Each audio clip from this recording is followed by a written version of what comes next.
Herkese merhaba. 45. eee, Uluslararası Grup Psikoterapileri Kongresi, her yıl geleneksel olarak, Bergama Asclepion'da yapılmak yerine bu 45'incisi 2 sene pandemi nedeniyle verilen aradan sonra, online olarak yapıldı. Ben de kongrenin onur konuğu olmaktan onur duydum. Eee, Kongre Düzenleme, Komitesi'ne ve Sayın Başkan, Kongre Başkanı Bircan Kırlangıç Şimşek'e, eee, bu, konuşmamı YouTube kanalında yayınlamam konusunda, izin verip veremeyeceklerini sordum. Kendi aralarında değerlendirdiler ve daha çok kişinin izlemesi açısından olumlu gördüklerini söylediler. Biz de benim YouTube kanalıma, bunu böylece, sizlere, ilgilenenlere, dinlemeleri açısından, yerleştirmeye karar verdik. Bu oturumun başkanlığını, Profesör Doktor Haldun Soygür yürüttü. Kongrenin ilk günü 27'sinde açılış konuşmasında Sayın Levent Köy'den sonra yer aldı. Levent Köy'ün konuşmasına ben de, çok merakla katılmıştım. Dinleyici olarak sorularım olmuştu. O da benimkine aynı ilgiyle sorular yöneltti. Bakalım sizlere nasıl gelecek? İyi dinlemeler, iyi seyirler. Sizi sevgiyle, saygıyla selamlıyorum. İnce Hoca'yı takdim etmek, onun sunumunda moderatör olmak ayrı bir zevk benim için. Az evvel aslında tümünü izleyemedim ama Levent'in konuşmasına tanık oldum. Dolayısıyla epeyce de ısındım ve havaya girdim diyelim. Şimdi tabii grup psikoterapileri ve psikodrama ve Asklepion çok değerli. Eğer birileri Metaverse Asklepion'u satın almaya falan kalkarsa umarım değerini bilir. Ben benim açımdan az evvel Levent'i dinlerken de demin onu söylüyorum. Hilmi Yavuz'un Nefi'den çok sık andığı bir şiiri vardır. Aşinaya aşinayız, biganeye bigane. Yani tanıdığa dosta tanıdığız dostuz, ilgisize ilgisiziz gibi. Dolayısıyla burada dost ve sıcak bir ortamdayız. Ben bir parça konuşmasına geçmeden önce, bu arada emeği geçen herkese çok teşekkür ediyorum. İnce Hoca'yı biraz tanıtayım. Kendisi psikiyatri doçenti, psikoterapist, psikoterapi eğiticisi, pek çok psikoterapisi ve diğer psikoterapi alanlarında pek çok eğitimi var. Ulusal ve uluslararası grup psikoterapileri alanında kuruculuk, başkanlık, üyelik pek çok görevi var. Gerek çevirerek gerek yazarak alana çok sayıda katkısı var. Bu arada ben yanlış hatırlamıyorsam doçentlik sınavına birlikte girmiştik İstanbul'da Çapa'da. Öyle de bir kesişme oldu şimdi. İlginç hayat. Evet, şimdi o zaman sözü çok uzatmadan İnce Hoca'ya veriyorum. Bakalım boş mu, dolu mu? Evet, teşekkürler. Bu arada ekran paylaşımı isteyeceğim ben de. Bu yapılırken de ufak bir arşivlere doğru girsin diye ufak bir ekleme yapmak isterim. Düzenleme Kurulu'na, Kongre Başkanı'na ve ekibe çok teşekkür ederim. Arşivlere girsin. 2007 yılında biz FETÖ ile birlikte hem FETÖ'nün yıllık toplantısı hem de post kongre dediği şeyi bizim Bergama Kongresi'ne ekleyerek çifte kongre yaptık. Bunlardan birisi uluslararası katılımlıydı. Yani bizim bu Bergama formatımız katılımcıların olduğu, uluslararası katılımcıların çevrildiği bir kongre tipi. Uluslararası kongrede ise tek dil vardır. Kongre katılımcılarının büyük oranını kapsayacak dildir. İngilizceydi o zaman. Biz orada sadece İngilizce yürüyen 3 tane grup yapmıştık ve yanılmıyorsam 42 miydi, 50'ye yakın bir yabancı katılımcı, yani değişik dilleri İngilizce'de buluşturmuştuk o zaman. Bir şey vardı, böyle bir standart vardı ve 2007 yılı olduğunu arşive doğru geçmesi açısından vurgulamak istedim. Evet, şimdi konuşmama Teşekkür ederim. geçeceğim. Ve paylaş kısmıyla slaytlarımızı açacağız. Şuradan herhalde. Join mi yapacağım burada? Heh, geldi galiba. Heh, güzel. Baştan diyelim. Evet. Boş mu? Dolu mu? Evet. Zizek, Hegel'in şu yazdıklarını alıntılayarak başlar. Mutlak bilme alt başlıklı metnine. Sorgulama esnasında ölçütler ithal etmemize yahut parlak fikirlerimizi, düşüncelerimizi kullanmamıza lüzum yoktur. Mevcut meseleyi kendinde ve kendi için olduğu haliyle ancak bunları bir kenara bıraktığımızda tefekkür etmeyi başarırız. Yani bizim karşılaşmamız ve eş araştırmacılığımızın çalıştığımız kişiyi gelişmesini sağlarken bizim yaklaşma biçimimizi tarif eden bir Hegel metni. Psikodramayı kastediyorum biz derken. Zizek, mutlak bilme konumunu benimseyen öznenin içeriğin, yani sorgulamaya konu olan tikel nesnenin, diyelim hakikatin, iyiliğin, güzelliğin a priori standardını karşılayıp karşılamadığını sormadığını, içeriğin kendi kendini içkin standartlarıyla ölçmesine izin verdiğini ve böylece kendisine yetki verdiğini belirtir. Artık tüm ölçütler fenomenin kendisine içkindir. Bunlar, yani hem Hegel'in özgün düşüncesi hem de Zizek'in mutlak bilme konusundaki yorumu biz psikodramatistler için müthiş önem taşıyan kavrayışlardır. Bu konuşmamın başlığını oluşturan diyaloji, yani eşitlenen karşıtıyla birlikte getirilen bir tümel, bir evrensel, buradaki boşluk ve doluluk, değişimin bilimini kuramlaştırma ve kavramlaştırma çabası içine geldiğim noktada çok ufak bir kesiti oluşturuyor. Aslında işin içine diyalektik mantığı, diyalojiyi kaynaştırmak, kavramlaştırma çabamın önemli bir parçasını oluşturuyor. Geldiğim noktayı iki çizim ile pekiştirerek anlatmaya çalışacağım. Buna sadece düşüncelerim içinden sizlere bir şeyler çıtlatmak çabası diyebilirsiniz. Şimdi önce Kant'a bir bakalım. Gerçeklikle idealizmin, nesnenin dışsal varlığını kabul etme açısından içinde bulundukları karşıtlığı görüyorsunuz. Kant, a priori sentetik yargı ile dışarıdaki nesneleri zaman ve mekan filtresinden geçirerek, yani aşkınsal bir yolla, transandantal bir yolla zihnimizde bir fenomen dünyası olarak yarattığımızı savunur. Ve kendi felsefesinde bir Kopernik devrimi olarak sunar. Zira artık metafizik bir epistemoloji, sorunsalı metafizik bir bilgi sorunu haline gelmektedir. Ayrıntılara girmeyeceğim tabii ki. Bunun İngilizcesini de birkaç saniye tutalım. Evet. Şimdi burada hakikate karşı gerçeklik. Gördüğünüz gibi yine bir diyaloji kurdum, değil mi? Karşıtıyla birlikte.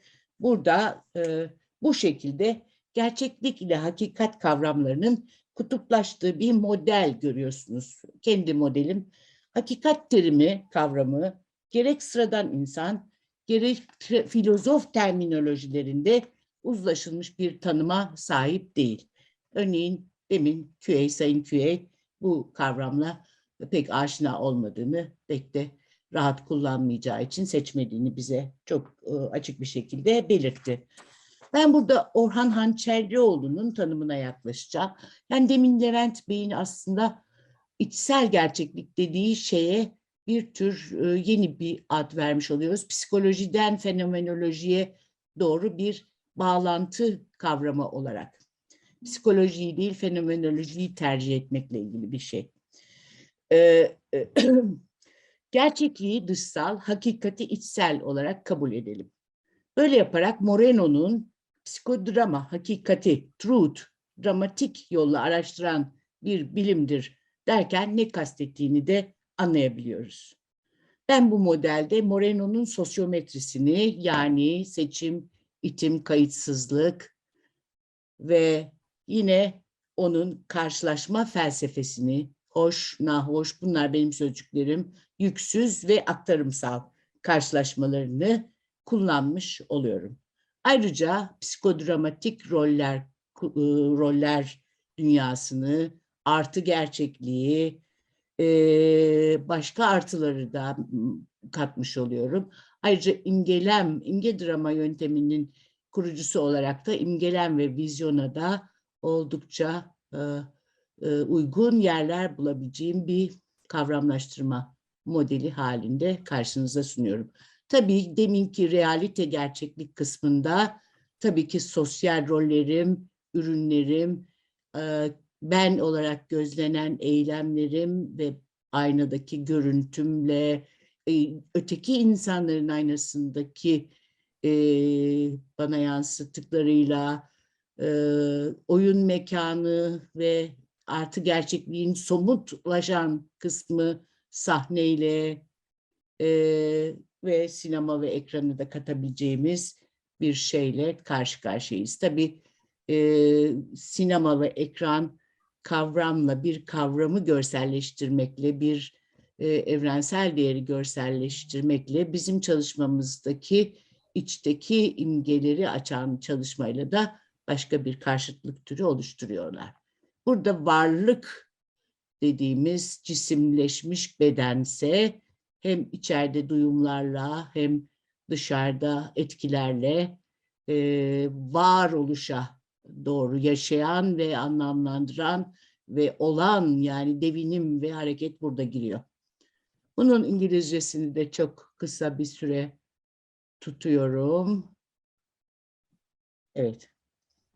Şimdi gerilemeye karşı ilerleme açısından bakarsak, gelişim fikrinin savunucusu olarak Moreno'nun sabit halkasına burada gördüğünüz gibi bir uzantıyla, yani bunu size pratikte sunacağım, bizim çalıştığımız kişinin zihniyetinde açılan yepyeni bir kavrayış, yepyeni bir kavramla ve sözcükle kendini açığa çıkaran bu yeniliği yeni bir kültürel konservenin prototipinden gelişecek bir şey olarak da dışa açılan bir spiral modeline taşıyan bir kavrayışın görselini görüyorsunuz.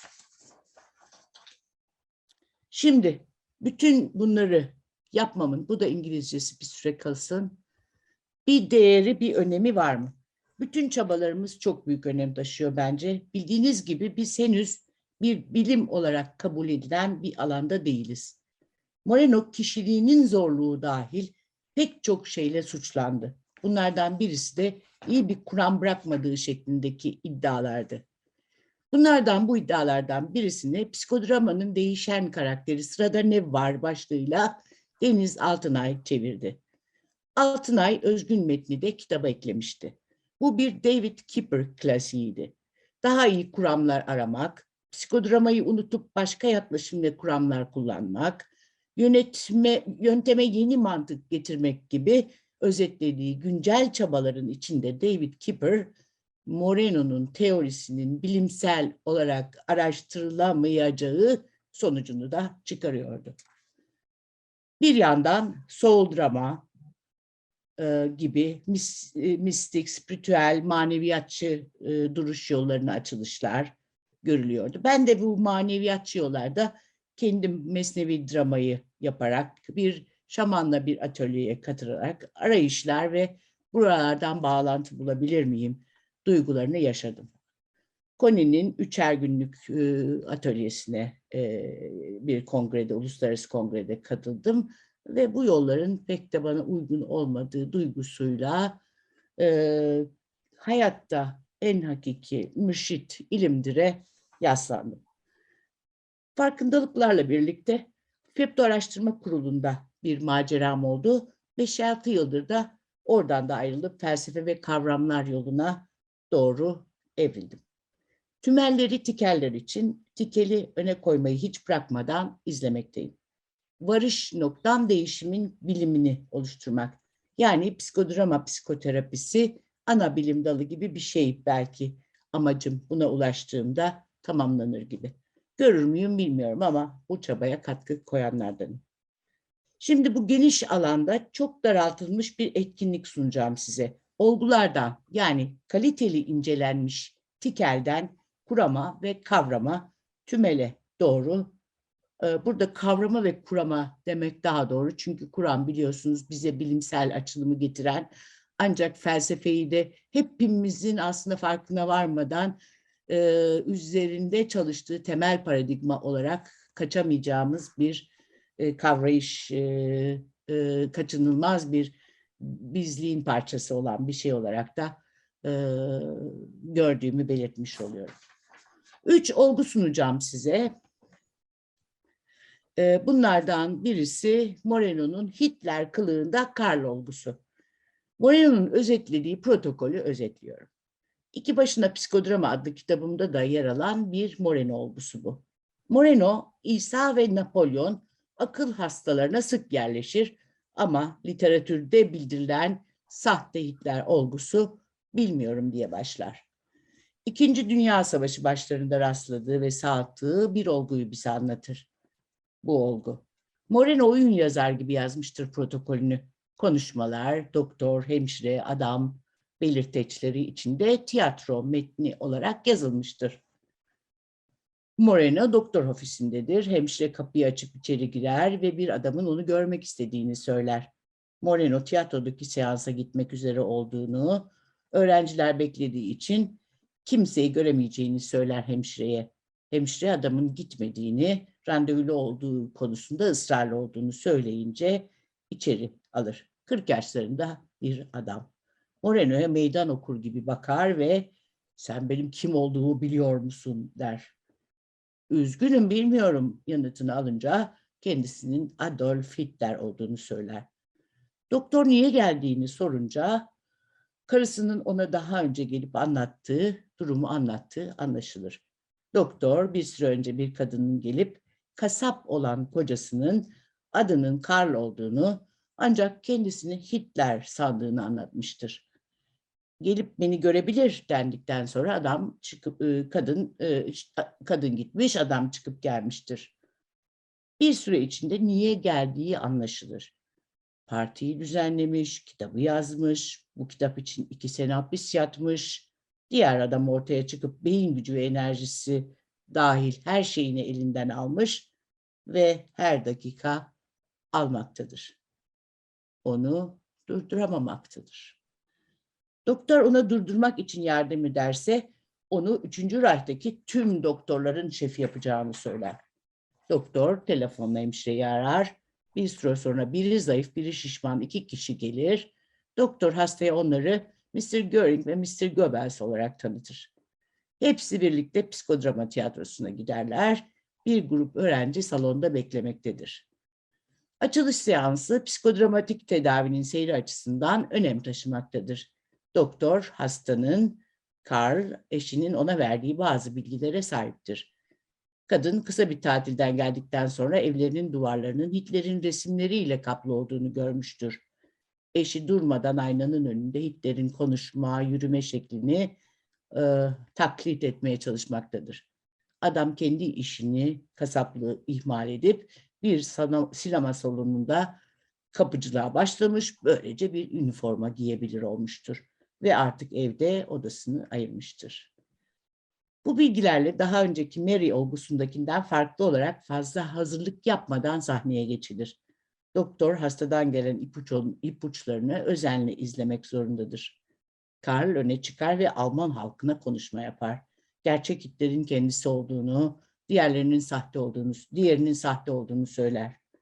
Alman halkı sahte olanı kovmalıdır. İzleyen grup onu alkışlar. Birkaç sahne daha oynanır. Hitler gemiyle Almanya'ya döner. İlk seans sonunda 18 yaşında yitirdiği annesinin mezarının başındadır. Karl'ı hastaneye yatırmazlar çünkü eşi aynı zamanda yardımcı egolar olarak da çalışan 2 hemşire tutmuştur. Evde de ona sürekli eşlik eden bu hemşirelere önce uzak durur. Ama bir gün iç dünyasını canlandırma yardımcı olacak bu yardımcılara yakınlaşmaya başlar, buzlar erir. Moreno olgu sunumunda bize yardımcı egoların işlevlerini, nasıl çalışacakları ile ilgili bilgiler de verir. Örneğin düzeltici deneyim için diyelim ki anneyi canlandıran yardımcı ego dağarcığında çeşitli anneler taşımalıdır. Ve der ki biz varsayıyoruz ki o kesitte anne hastanın gereksinimi olan rollere sahip olsaydı hasta kadınlar hakkında o çarpık algıları geliştirmeyebilirdi. Hastanın yararına olacak ise fiziksel temas, kucaklamadan itişmeye dek psikodramatik sağaltımda serbesttir der. Pek çok hafta süren seanslarda psikodramatik ismi Hitler olan Karl'a kendini gerçekleştirme tekniği ile dünyayı işgal ederken gerekli olan tüm yardımlar sağlanır.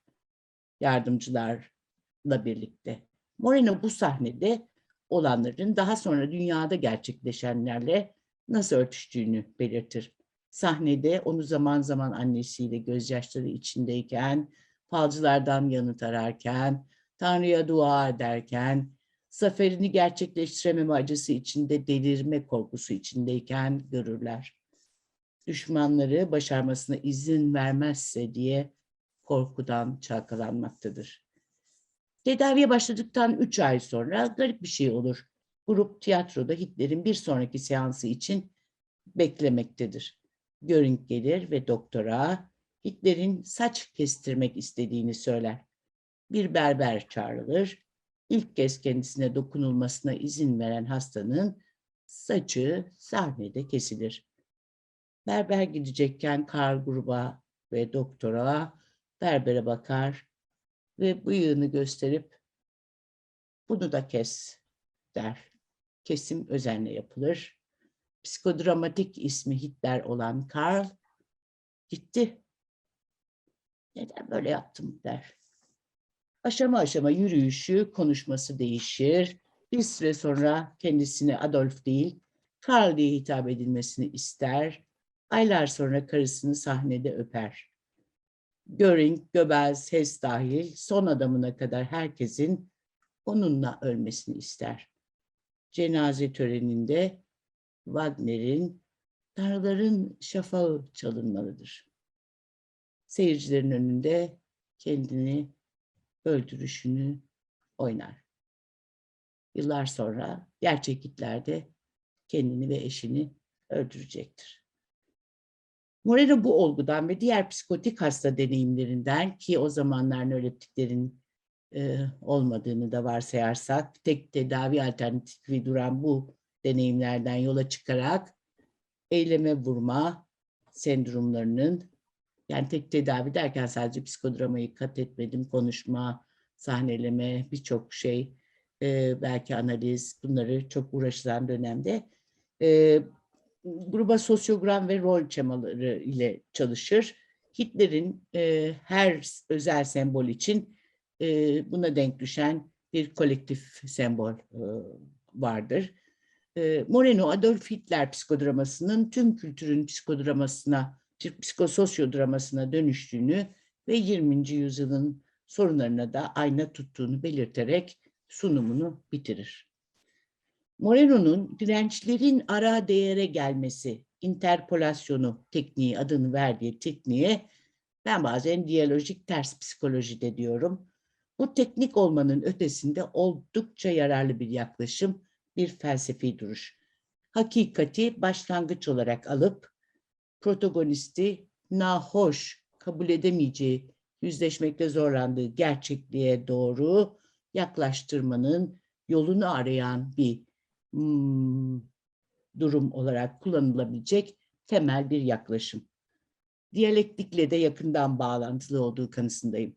Bu yaklaşım ile yaklaştığımızda kutuplaşmış algının ortasına doğru yaklaşabilecek bir geçiş yolu kazanıyoruz. Buradaki kutuplar nedir denirse gerçek psikoz kutuplaşması, Karl Hitler kutuplaşması, hayvan kasabı, insan kasabı kutuplaşması gibi yakalayabiliriz. Her ne kadar Moreno'nun sözcük dağarcığında ve söylemindeki yardımcı dünya modeli bütünlük haline zaten dönüşmüş bir kutuplaşmanın varılmış sonucu gibi görünse de bizler belki henüz Moreno'nun ruhsal olgunluk durumuna ulaşmadık. Burada ben o gitmiş, ben sen ve ben gelmiştir. Evet, kaç dakikam var acaba? 27. O zaman bir olgumu atlayacağım herhalde, Büyü Dükkanı'nı. Bu kongre metinlerinde bulunabilir. Direkt hem boş hem dolu adını verdiğim kendi imge drama çalışmamdan gelen olguya geçiyorum şimdi. Bu benim YouTube kanalımda psikodramatistlerden oluşan bir yardımcı dünya tarafından canlandırılarak ve terapötik film olarak yayınlanmış gerçek bir protagonist seansıdır. Biz bu çalışmayı, YouTube çalışmasını, terapötik film projesinin ikinci denemesini 4 basamaklı yaptık. 2 tane olgu. Bunun üzerine biri felsefeci, biri psikiyatrist, biri psikodramatist olan 3 akademisyen bunun üzerine yorum yaptılar. Sonra ben de ayrıca yarım saatlik bir süreç analizini psikodiyalojiyi de içerecek biçimde ayrıca da Berna ile sohbet ederek gerçekleştirdim. İngilizce altyazılı 4 tane film. Sayın Zeynep Direk aynı zamanda paylaşımları sırasında nasıl katılımcıların akademisyen, konuşmacı da olsalar duygusal etkileşimle kendi de izin verdiği için o kısmı da aldık. Kendi anılarını ve bilinçlerine gelen yeni farkındalıkları paylaştıkları bir canlı, spontan deneyim örneği olduğunu izleyebilirsiniz. 8 kişilik bir çevrim içi grup bu. Isınma olarak tüm grup müzik eşliğinde bir yönlendirilmiş imgeleme tekniği ile daha önce karşılaştığı kişisel bir bağlantı köprüsünden geçerek acı ve değer mirasını ona uzatan bir ata ile karşılaşma yaşıyor bu ısınmada. Bırak gelsin diyerek gelen ata ile sonra psikodrama sahnesinde ya da imge drama sahnesinde çalışacak gönüllü kişi ortaya çıkıyor. Bu aday protagonist olduğunda uydurma adını eli boş kalmış Vefa Kız olarak buraya anlatırken çeviriyoruz. Ve aynı şekilde YouTube'da da. Evet Vefa Kız, sana atalardan bir hediye gelmedi. Elin boş kaldı bir önceki çalışmada, değil mi? Şimdi gönüllü oldun. Gelen hangi ata oldu bu seferki ısınmada? Anneannem. Onunla konuşmak istiyorum. Çok şey söylemek isterim ona. Tamam, anlaşılan önce sen konuşsan iyi olacak. Seç anneanneni. Koterapiste, yönetici, Ayşe alalım ikisini ortaya diyor ve böyle buradaki gibi başladığımız gibi spotlarda ikisi var. Şimdiden mi geçmişte mi konuşmak istersin? Şimdi daha iyi olur. Canım anneannem, seni çok özledim. Senin yanına zamanında gelemedim. Ancak 52'ne yetiştim. Görev yerim çok uzaktı. Seninle çok güzel günlerimiz oldu. Seni burada görmek ne güzel. Bu sözleri anneanneyi oynamak üzere seçtiği yardımcıya duyurur. Ortada yardımcı, kendisi ve yönetici. Tamam mı? Evet. Rol değiştir. Psikoterapisti. Yer değiştir Ayşe. İnci anneanne rolündeki Vefa Kız'a sorar. Seni tanıyabilir miyiz? Anneanne rolünde Vefa Kız. Ben Duru nine. 20 yıl oldu öleli. Vefa yanımda yoktu. Gelemedi. Ama sık sık ziyaretime gelir. Beni unutmaz hiç. Çok vefalıdır bu kız torunum. Ona kırgınlığım yok. Ben son yıllarımda hep hastaydım. Onları üzerdim. Doktora götürürler. Bir şeyin yokmuş bak derlerdi bana hep. İnci, Duru nine vefa kız sana bedenini ödünç verdi. Kapat gözünü, bir dinle bedenini. Nefes al, tut, ağzından ver. Dinle, hastalık ne yapıyor sana? Olağan dışı duyumlar var mı bedeninde? Sıcak, soğuk, basınç. Karnımda bir gerginlik var, bütün karnımda. Tamam, şimdi dinle iyice. Bu gerginlik bir nesne tarafından yapılıyor olsaydı, ne varmış gibi karnında benzet ve gör.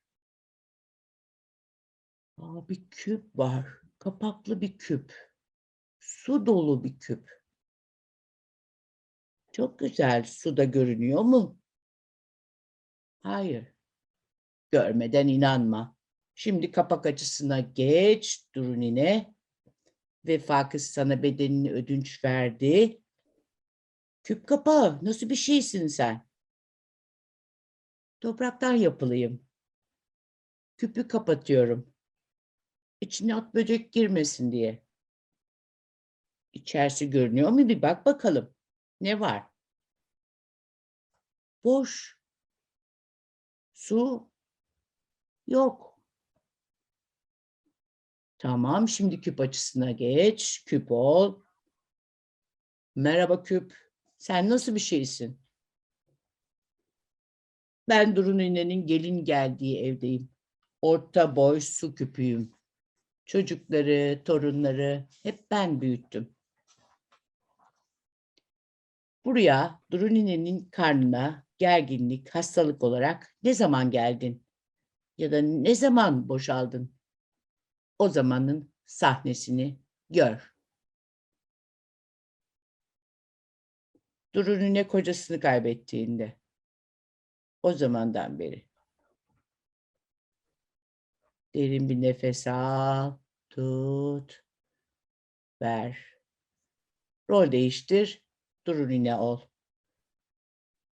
Duru, eşini gör. Bırak gelsin karşına. Geldi. Ne söylemek istersin ona? Merhaba. Ölene kadar. Ben ölene kadar 19 yılım sensiz geçti. Ev çok boştu. Çocuklar da gitti. Senden sonra yalnızdım. Zor oldu. Gözyaşlarım kurudu. Dilim sustu. Çok güzel Duru nine. Şimdi eşin rolüne geç. Açı değiştir. Vefa kız bedenini dedesine ödünç verecek. Oldu. Karımı görüyorum. Merhaba, adınız ne? Şah dede. Eşinizi duydunuz. Ne hissettiniz? Bunları duyunca söyleyin ona. Hatunum, çok iyiydi hayat seninle. İyi ki seninle geçti hayatım. Üzüldüm yalnızlığına. Dop dolu günler yaşadık. Rol değiştir. Duru nine açısına geç. Duru nine ol. Duru nine vefa kız bedenini sana ödünç verdi. Evet, dop doluyduk. Dop doluyduk. Teşekkür ediyorum sana her şey için. Evet Duru nine. Bedenini dinle. Hastalık nasıl? Neler oluyor? İyi, çok iyi. Gerginlik geçti, hastalık geçti. Gözyaşlarım küpe doluyor. Eşine başka söyleyeceğin bir şey ya da yapmak istediğin bir şey var mı?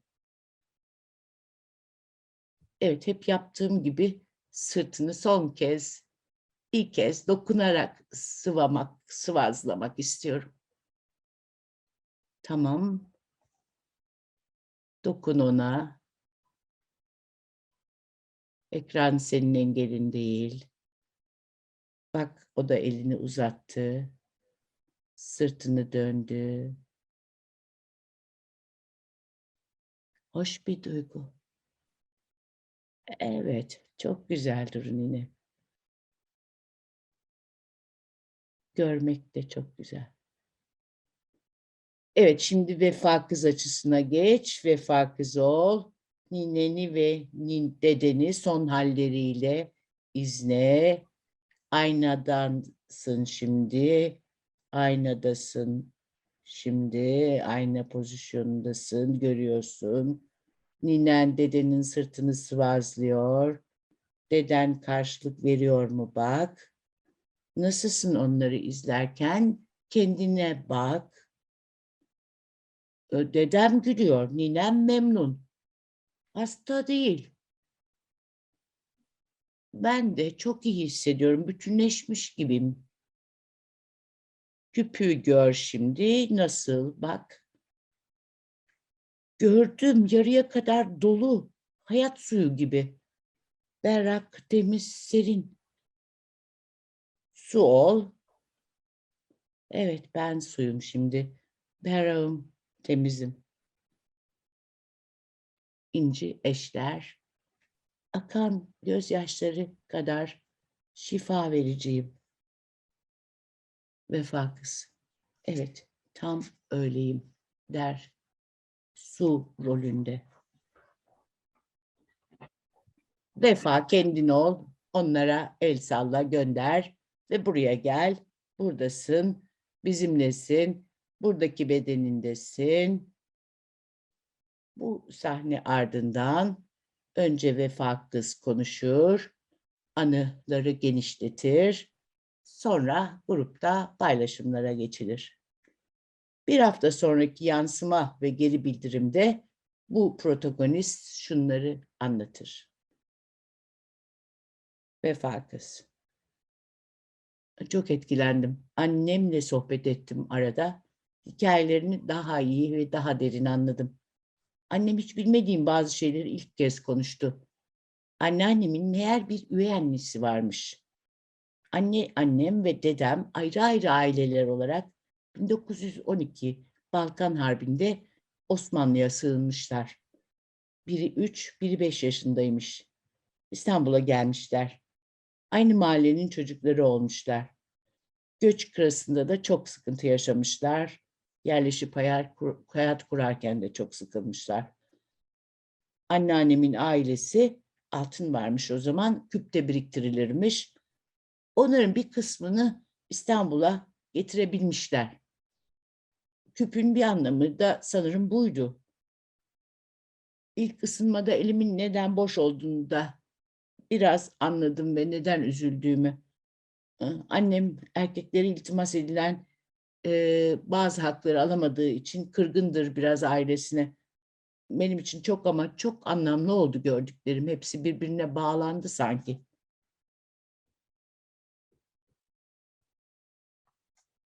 Sonuçlar.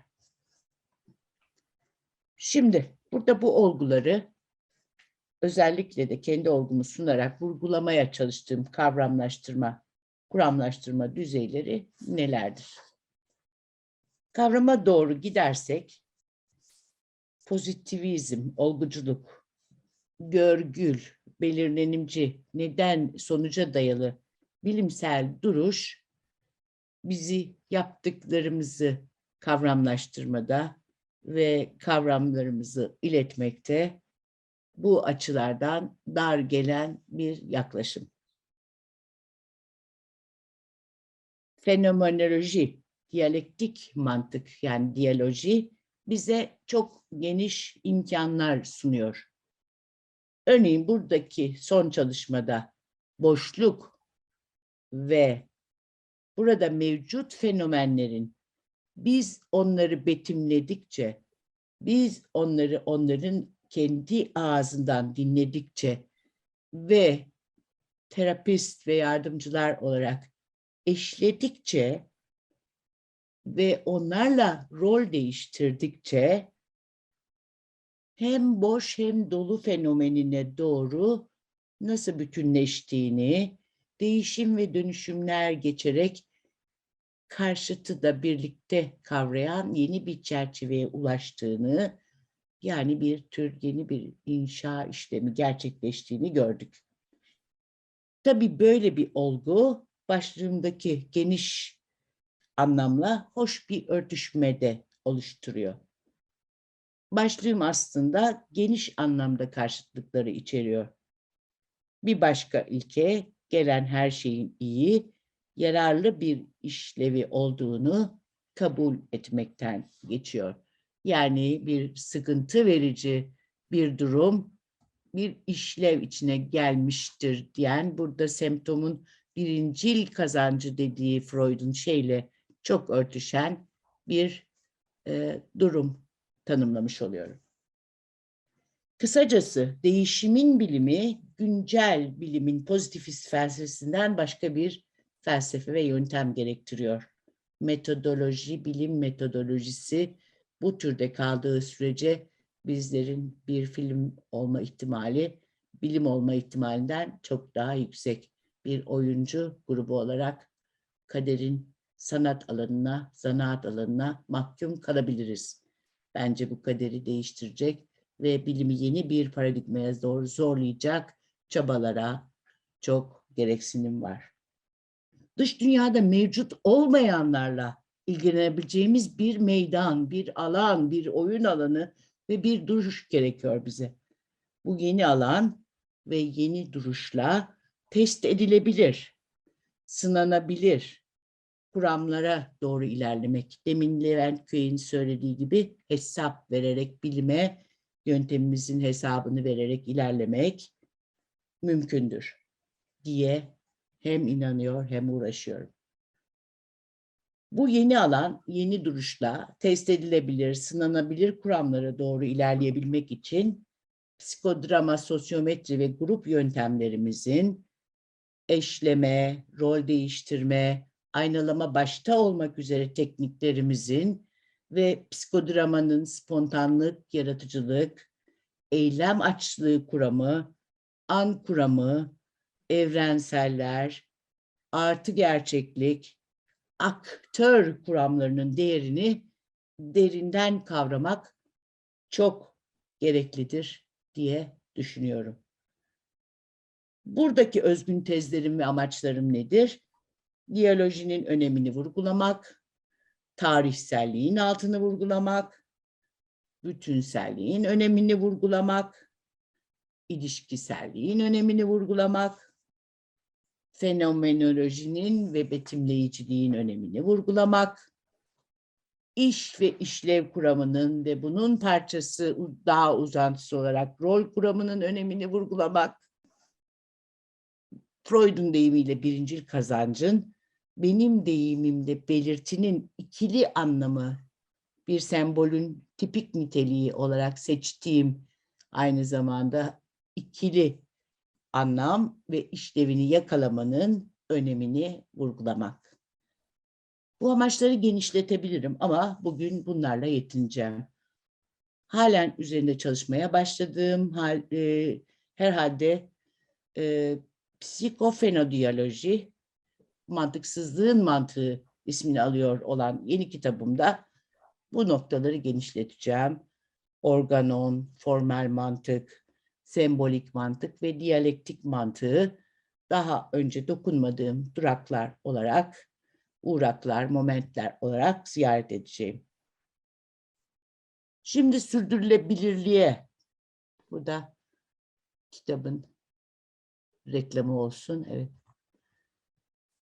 Sürdürülebilirliğe bağlarsak, doluyu oluşturmak doluluğu yakalamak ve geliştirmek için bize değişime ayak uydurabilmenin ve eylemin anahtarlarını sunmakta bir edimdir, bir eylemdir.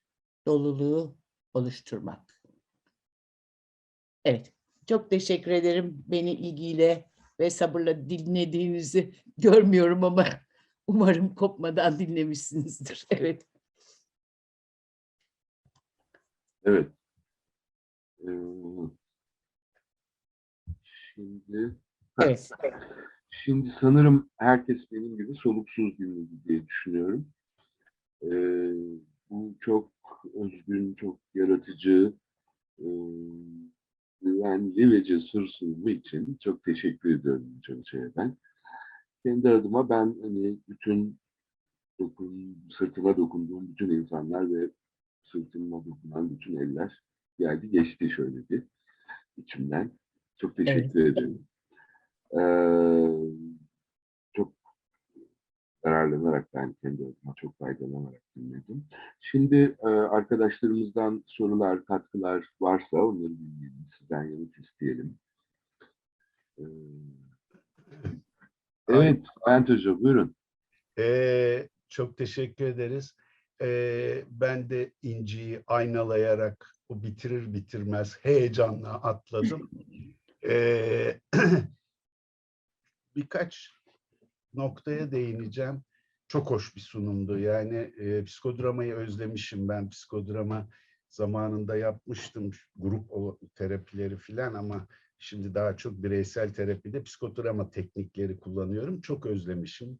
Olağanüstü güzel, gözümüzde canlandıran nefis bir anlatımdı. Hem teorik çerçevesine oturtup hem de Vefa Kız ve Durunine iyi canlandırarak. Bir, iki, hem boş hem dolu. Evet, hem dert hem derman derken korkularımıza dair ben de benzer bir şey söylemişim meğerse. O daha berraklaştı. Senin benim sundan sonra yaptığın katkıdaki kavramsallaştırma açısından yaklaşımını da şimdi çok iyi kavradım. Gerçekten bir tikel olgudan kavramsallaştırmaya geçiş. Fondaki derdini, meseleni de duydum çok içtenlikle. Yani psikodrama ve sosyodramanın bilimsel zemine oturtulabilmesi için bilimsel dediğimiz eski pozitivizmin paradigmasının değişmesi lazım. Psikodramanın paradigmasının değil diye anladım, doğru anladıysam. Kesinlikle. İnci o kadar içselleştirmişsin ki anlattıklarını. Diyaloji, diyalektik karşıtları birlikte bütünleştiren yaklaşım nefis bir sürçmeyle somutladın. Ne dedim? Ne dedin? Olağanüstü çarpıcı bir cümleydi. Durun yine 3-5 yaşındayken Balkan Harbi'nden, orası da dokundu bana, benim atalarım da Balkan Harbi'nden kaçarak göçmüşler bir kısmı. Balkan Harbi'nden sürgüne uğrayıp kaçıp geldikten sonra cümle yerleşip hayat kurarken zaten bütün derdimiz o hayalle hayatı bir arada bütünleşik olarak algılamak, betimlemek, açıklamak ve anlamak. Evet. Daha sonra müdahale etmek. Yani o 3 basamakta muhteşem, çarpıcıydı. Çok öğreticiydi. Çok teşekkürler için. Ben de bu güzel değerlendirme için çok teşekkür ederim. Anlaşılmak çok güzel oluyor çünkü uçuk şeyler olarak da kalabilirler. Evet, Bülent Hoca'ya teşekkürler bu bütünleştirici katkısı için. Gerçekten çok etkileyici bir sunumdu. Evet arkadaşlar, sizlerden soru ve katkı bekliyoruz. Eray Bey bekliyor orada. Öyle mi? Heh, Evet. tamam. Tamam. Ben Ali Hoca ile çalıştım. Ali Ercan'la çalıştım. 4 sene boyunca yaşantı grubundaydım onun. Psikodrama ile hani karşılaşmam Ali Hoca sayesinde oldu. Şöyle ben size kavramlar üzerinden birkaç soru soracağım İnce Hanım, izin Tabii. verirseniz. Şöyle bu ruh ve beden ayrımı şu anda çağımızdaki hani bedeni farklı bir yere koyma, ruhu ayrı bir yere koyma ve yani psikolojinin de bu anlamda hani paradigmanın değişmesi, bununla alakalı bir soru soracağım. Descartes'in dualizmle gelen şeyle alakalı çok kısa. Bu semptomun, travmanın bilgeliği, ondan öğreneceklerimizle alakalı. Bir de bu ilaçların genel olarak işte semptomu baskılaması, işte toplumun uyuşturulması ve hani o semptomdan çıkarılmayan şeyler yüzünden aslında hani hem semptomun derman hem de dert olması aynı şekilde söylediğiniz gibi. Bunlarla ilgili hani bu kavramlarla ilgili. Ben de felsefeyle ilgileniyorum ve hani Evet. çok çığır açan bir psikolojinin de çok iç içe olduğu aslında. Yani hem edebiyat gibi hem de felsefe diye kavramlarla çalışıyoruz biz. Hani dille Evet. çalışıyoruz aslında. Logosla, sözcükle, yani her şeyle yani. Evet. Şimdi tabii bu ruh ve beden ayrımı zaten fenomenolojiyle birlikte geride kalan, yani bir parantez gibi oluyor. Şimdi kuantum alanında bir sıçrama getiren Bohm'un modelinde madde ve mana alemleri diyor. Ben de bu hakikat ve gerçeklik evrenlerini bedenin de içine katıldığı ve bedenin de hem gerçek hem de içsel metaforik beden olarak kavramlaştırılabileceği biraz daha ileri bir çerçeveyi sunmuş oluyorum. İçine ruhu alıyor ama daha geniş bir alan sağlıyor bize. Bir tür Husserl'in söylediği gibi bir paranteze alma, yargıyı gibi. Çünkü bu dualizm bize batıldan çıkan, Descartes'in dualizmi bize batıldan çıkan bir akıl getirdi. Müthiş bir şeydi, değil mi? İnançlarımızı, kör inançlarımızı dışarıya kendimizi de koyabileceğimiz bir dış dünyayı objektif olarak inceleme fırsatıydı. Ancak geride kalıyor. Yani günceli yakalamak, güncel felsefe, bilim hepsini yakalamak. Bugün bilim de pozitivizm içinde, değil mi? Çırpınıp duruyor kuantum, kaos, matematik modelleri. Onun için böyle bir gelişen bir zincir içinde, gelişen bir akış içinde görmek lazım diye düşünüyorum. Ben bu yeni kitapta çokça örnekle ilaçlara doğru nasıl ihtiyacımız olabileceğini, bu diyalektikte sadece gerçeklikte kalırsak, mesela Marx'ın diyalektiği de bunun içine girebilecek bir şekilde benim kavrayabildiğim kadarıyla tabii bir tür ikisini birden kabul ederek ilerlemelere göre yetersiz kalacağını pek çok örnekle aktarmaya çalışıyorum. Bir ilginç bir şey var. Mesela İngilizce'de mental disorders deniyor. Bizim dilimizde ruh diye bir sözcük var. Ruh hastalıkları diyoruz. Ruhun somutlanmaz bir şey ama kültürlerin ve kavrayışların da kendi dillerinde aslında aradıkları şeylerin değişik metodolojiler gerektirir kavramlar olduğu iddiasını götüreceğim burada. Biz de Türkçe'de başka türlü bir şey arıyoruz belki de. Ve bu bize ne bileyim ruh gibi bir şey üzerinde düşünme imkanını daha genişleten bir zihinsel çerçeve bugün için sağlıyor. Hocam Bir çok şey özür daha dilerim. söyleyecektim ama müsaadenle neydi? Kopardım zinciri, akıncı düşeceğimi. Neyse bu kadarla yetinelim. Evet. Şeyi söyleyecektim. Benim aslında söylem logos çok araştırma nesnesi olarak kullanıyorum. Metinleri, tekstleri analiz ediyorum. Mesela bir psikodramatistin söyleminde psikodramatist için hiç incelenmemiş bir rolü, eylemcidir çünkü psikodramatist, incelenmemiş bir rolü, görüşmeci rolünü kodlamalarla kanıtlamış oluyorum. Yani en azından kendimi kanıtlamış oluyorum. Nasıl soran modu, eşleme modu var, yargı modu neredeyse hiç yok gibi kanıtlar sunan, araştırma imkanı da veren bir düşünüş. Yani araştırma modellerim diyeyim, lütfen incelemeye değerdir. Tavsiye ederim incelemeni Eray. Bir de manevi şeklinde mi ruhla bizdeki kullanımı ve mental disorders dediğimiz bizdeki kullanımı daha çok maneviye kayan bir şekilde mi düşünüyorsun? Yani Yo, toplumsal ruh olarak. dediğin zaman manevi olabilir ama ben onu kastetmiyorum. Ruhu bir fenomen olarak al. Nedir bu? Spirit mi, soul mu, can mı? Aradığımız şey zaten bu metaforik bir kılık kazanıyor. Ben bir aktörle karşı karşıyayız ve her kılığa giriyor. Ruh burada demiş oluyorum yani. Metafor Teşekkür ederim. alanında somutlaştırılabilir, ölçülebilir bir metin haline geliyor yani. Çok teşekkür ederim. Evet, arkadaşlar soru, katkı, ben görmüyor olabilirim. El kaldıran varsa. Evet, bir iki şey var sanıyorum. Ben de Levent gibi yapayım bakayım. Şu Lütfen. iletim bize mi gönderdi? Evet. İnci Hocam yine çok güzeldi. Ağzınıza, emeğinize sağlık. İzleyeceğim YouTube'larınızı demiş. Teşekkür ederim Fatma. Şule sanırım emeğinize sağlık. Çok güzel demiş. Teşekkür ediyorum. Haldun, sevgili Haldun, bu kadar eş dostun arasında ben tekrar Lütfen, biraz daha vaktimiz var galiba. lütfen var tabii. Yani İnci'nin söylediklerini biraz daha açmasını isteyerek Eray'ın arı kovanına soktuğu çomak üzerinden. Bu beden-ruh dualizmi bizim başımızın belası. Hem bilimsel olarak hem pratik olarak. Mesleki pratiğimizde ne yapıyorsak yapalım, yani ruh sağlığı uzmanları falan ne dersen, çalışanları olarak başımızın belası. Kendi sıfatımızdan şüpheliyiz. Ruh sağlığı ve hastalıkları uzmanı. Nedir ruh?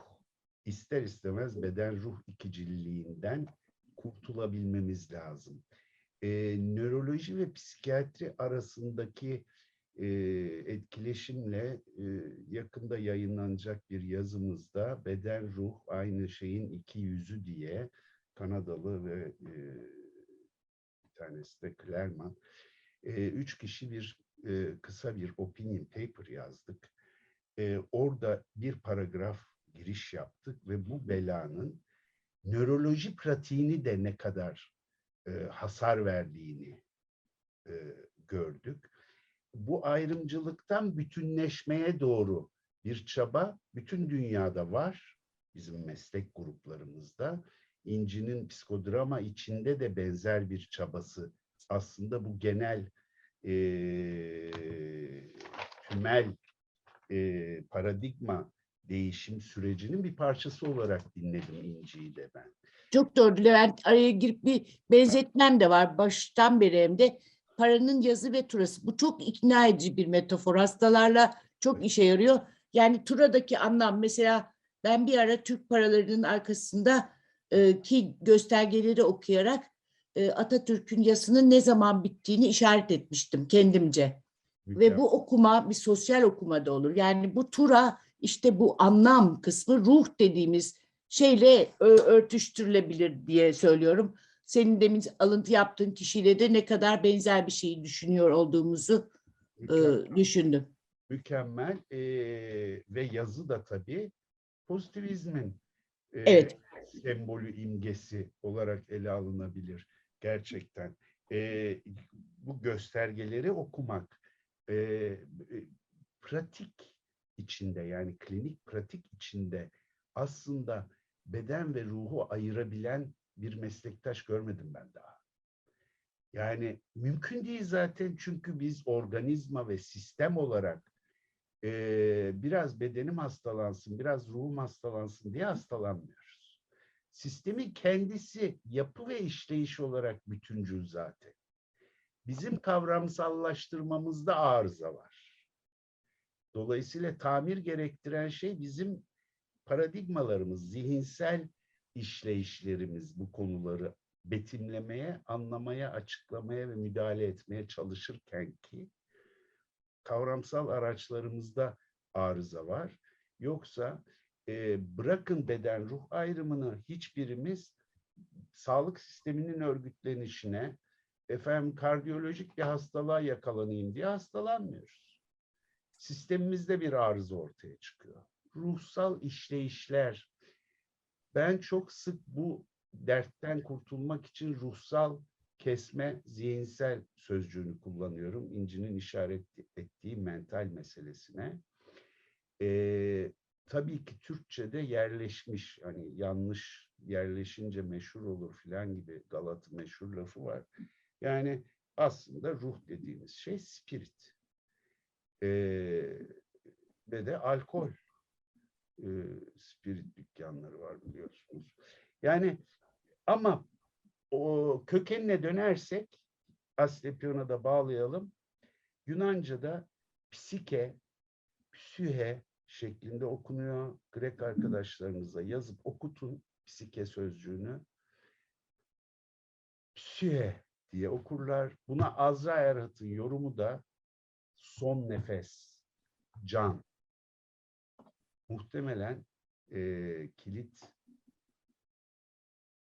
ve köken sözcük İnci can olabilir. Sen de andın geçerken. Yani bizim kendi dilimizde ve kültürel coğrafyamızda aslında Anadolu'da bu psihe, can, canı çıktı mı?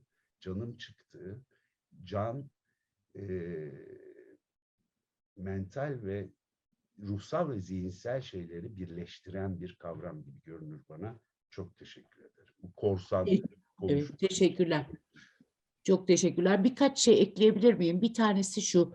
Bu sadece bizim zihnimizde değil, bize gelen danışanların da zihninde bölünmeler var. Aslında gerçeklikteki kişilerle yeni bir yoldayız ve bu yol böyle ilerleyecek ki birlikte dönüşeceğiz. Bu yani bir yanlışlık değil, ilerlemenin bir parçası ve ben yıllardır bu kavramlarla uğraşırken bunların da yani spiritin, soul'un, Türkçe'de nefsin, nefesin, canın da bir evrimleşme, sözcüklerin de farklılığının o evrimleşme içinde bir gösterge olacağı gibi bir düşünceye geldim Levent. Bilmiyorum nasıl karşılarsın ama yani lafını ağzına tıkmak kim olduysa kusura bakma. Öyle bir çağrışım şeyi yarattın ki duramadım. Ya, doğrudan katılıyorum. Ben bir sunumunda şöyle bir cümle kullandım. Onu hatırlattım bana. Evrimsel süreci anlatırken nefesten nefse evrilme süreci diye. Evet, Yani bir biyolojik nefes alan bir canlıdan kendinin evet. farkındalığında olan, yani nefsi olan, nefsinin farkında olan bir canlıya evrimleşme. Bu paralelde tabii ki kavramlarımızın da değişim sürecinde olduğunda haklısın. Tamamen katılıyorum. Evet. Pratikte verdiği zarar müthiş, inanılmaz bir zarar veriyor bu dualist Evet. bakış. Gerici yapıyor bizi değil mi? Evet. Böyle yani Evet. insanların talepleri de böyle, Evet. dil de böyle, dil de düşüncemizi geriye doğru yeniden şekillendiriyor maalesef. Evet, bir arkadaşımız can sağlığı ve hastalıkları uzmanı, hoş oldu bence demiş. Evet, ruh sağlığı ve hastalıkları yerine can sağlığı ve hastalıkları gibi oldu. Pekala, teşekkür ederiz Şule'ye. Şimdi sanırım süremizi biraz aşarak bitirmek zorundayız. Levent senden makalenin adını Çalışıyor. istediler. Kusura bakma abi ne? Rica ederim. Yok, estağfurullah. Makale Levent onu yazar herhalde Eray'a. henüz Evet. basılmadı, henüz basılmak üzere. Ama 3 yazarız ve hoş bir nöroloji dergisinde basılacak ya da genel pratisyen hekim dergisinde basılacak. Basılınca yazarım ben size. Peki. Şimdi evet, İnce Hoca'ya bu gerçekten özgün ve yaratıcı sunumu için çok teşekkür ediyoruz. Bütün katkı sağlayan, dinleyen herkese ve kongrede emeği geçen herkese çok teşekkür ederek bu oturumu izninizle bitiriyorum. Görüşmek üzere.